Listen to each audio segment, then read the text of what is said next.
Assalomu alaykum, mening aziz obunachilarim. Sizlarni yana ko'rib turganimdan juda ham xursandman. Mana bugun biz 11 mingtadan ortdik. Albatta bu meni mehnatimga bo'lgan sizlarning e'tirofingiz hisoblanadi. Yurtimizdagi bir qancha yoshlarga matematika fanidan vazifalarni to'g'ri bajarishga yordam berishga hissa qo'shayotganimdan juda ham xursandman. Men kanallarni juda ko'p kuzatdim. Juda ko'p YouTube kanallarida ham yoki bo'lmasam Telegram kanallarida uyga vazifalarni to'liq pullik ravishda ishlab berishadi. Ba'zi kanallarda bitta vazifa uchun 5 ming, 10 ming yokida oylik 100 ming, 150 ming to'lovli oylik paketlar qilingan. Lekin men buni xohlamadim, chunki butun O'zbekiston boshlang'ich sinflari men bilan birgalikda vazifalarni tayyorlab, a'lo baholarga o'qishligini xohladim. Aslida bitta uyga vazifa uchun 40 daqiqa vaqt ajrataman va videoga olib bo'lganimdan so'ng uni montaj jarayonini ham o'zim bajaraman va natijada bir kunda 4 soat vaqtimni sizlar uchun ayamayman. O'ylaymanki, kanalimga joylab borayotgan uyga vazifalar siz uchun albatta ma'qul bo'lyapti va shuni bilamanki, mana shunday mehnatimizni evaziga albatta siz yuqori baho berasiz degan umiddaman va bu yog'iga yana sizlarning ko'magingiz bilan birgalikda davom etamiz. Quyida karta raqamlarimni qoldirganman. Shu kichkinagina mehnatimizni yuqori baholaysiz degan umiddaman. Lekin bu majburiy emas, ixtiyoriy albatta. Demak, darsimizni boshlaymiz. Darsimiz 2-sinf 55-bet, 8 hamda 9 misollardan iborat. 8-masala ekranlaringizda ko'rinib turganidek,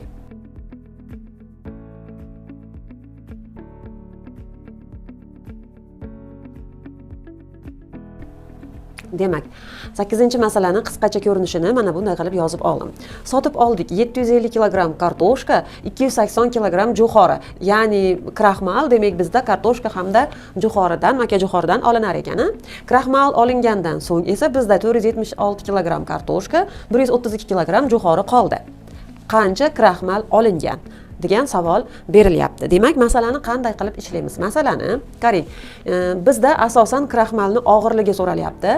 Bizda qancha kartoshka, qancha jo'xori ishlatilgan degan savol berilmayapti. Demak, bizda asosan qancha kraxmal olingan degan massani bilishimiz uchun mana bu kartoshka hamda jo'xorini massasini umumiy qilib, kraxmal olingandan keyingi qolgan kartoshka va jo'xorini massasini umumiy qilib, bir-biridan ayirsak, o'rtadagi farq ana shu olingan kraxmalning kilogrammi kelib chiqadi. Demak, yechish deb yozib olyapman. Mana bu joyga yechish. Mana yechish. Xo'p, kartoshka hamda jo'xorini kilogrammini bir-biriga qo'shamiz. 750 hamda 280. Xo'p, birliklar xonasiga birliklar xonasini qo'shib yozib olyapman. 0, 5 ga 8, 13, 3 ni yozaman, 1 dilda. 7 ga 2, 9, dildagi 1 bilan 10. Mana 1030 kilogramm og'irlikdagi mahsulotni kraxmal ishlatgani kraxmal chiqarish uchun ishlatyapmiz ekan. Endi bizda mana shu kraxmal olingandan so'ng 476 kg kartoshka, 132 kg jo'xori qolibdi. Demak, biz ularni ham qo'shib olamiz. Qancha massadagi mahsulot ortib qolganligini. Demak, 6 ga 2 ni qo'shsak 8, 7 ga 3 ni qo'shsak 10, 0 ni yozaman 1 dilda, 4 ga 1 ni qo'shsak 5, dildagi 1 bilan 6. 608 kg. Demak, 1030 dan 608 kg qolgan bo'lsa, o'rtadagi farq bizda nima bo'ladi? Kraxmalning og'irligi bo'ladi. Demak, 1030 dan ayiramiz ekan 608 ni. Xo'p, 0 dan 8 ni ayirib bo'lmaydi. 3 dan 1 qarz olaman. 10 dan 8 ni ayirsak 2. Xo'p, mana bu joyda 2 qoldi. 2 dan 0 ni ayirsak 2. 10 dan 6 ni ayirsak 4. Mana 422 kg kraxmal olingan ekan. Demak, javob 422 kg kraxmal olingan. Mana azizlarim, ushbu misolni ishlab ham oldik. Men 9-misolga o'taman. Siz esa buni skrinshotda tashlab beriladi va videoni pauzaga qo'yib bemalol ko'chirib olishingiz mumkin.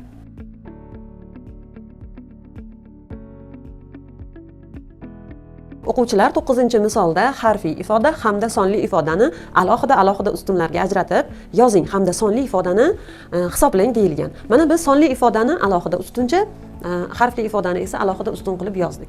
Hamda sonli ifodani demak ishlashni boshlaymiz.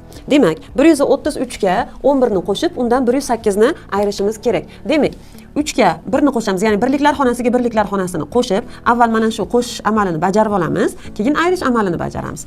Demak, qo'shish amalini bajarishdan boshlayman. Birliklar xonasida 3, mana bu yerda birliklar xonasida 1. 3ga 1ni qo'shsak 4. Mana bu o'nliklar xonasida 3, o'nliklar xonasida 1. 3ga 1ni qo'shsak yana 4. Mana bu yuzliklar xonasida 1 bor, bu yerda yuzliklar xonasi yo'q. Demak, 1ni o'zini yozib olaman. Demak, 133 ga 11 ni qo'shsak 144. Undan 108 ni ayiramiz.